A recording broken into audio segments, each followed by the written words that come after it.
Hello বন্ধুরা, আজকের আমার গুরুত্বপূর্ণ ভিডিওতে আপনাদের সকলকে জানাই ওয়েলকাম।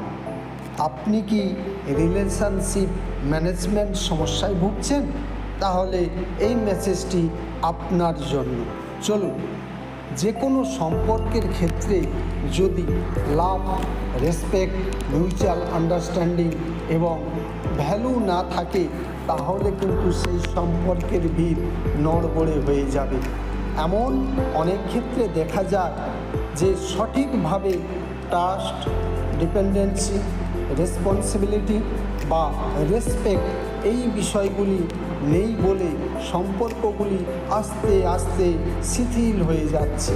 বর্তমান অনেক ক্ষেত্রে দেখা যায় যে বিভিন্ন সময় বিভিন্ন সম্পর্ক, যেটা হতে পারে love relationship, husband wife relationship, প্যারেন্টের সাথে সন্তানের রিলেশনশিপ কিংবা ফ্যামিলির যে কোনো মেম্বারের সাথে রিলেশনশিপ, যা ট্রাস্ট, রেসপেক্ট কিংবা মিউচুয়াল আন্ডারস্ট্যান্ডিংয়ের মতো বিষয়গুলি না থাকার ফলে সেই সম্পর্কগুলি হারিয়ে যাচ্ছে কিংবা একে অপরের শত্রু হয়ে যাচ্ছে।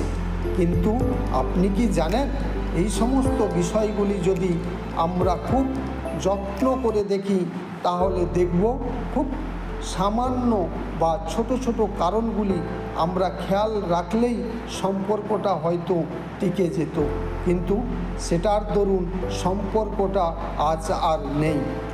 যদি আপনার সাথে এমন কারোর সম্পর্ক বিশ্বাস কিংবা ভরসার ভিত্তি থেকে নড়বড়ে হয়ে থাকে কিংবা আপনি যদি কোনো সম্পর্কের ক্ষেত্রে আপনার বিশ্বাস টিকিয়ে রাখতে পারেননি অথবা অন্যজন আপনার বিশ্বাস টিকিয়ে রাখতে পারেনি, যার ফলস্বরূপ আপনার রিলেশনশিপ শেষ হতে চলেছে, এমন যদি হয়ে থাকে বা আপনি যদি এমন কোনো ঘটনার সম্মুখীন হয়ে থাকেন তাহলে এখনই একজন মনোবিদ বা কাউন্সিলরের দ্বারস্থ হন।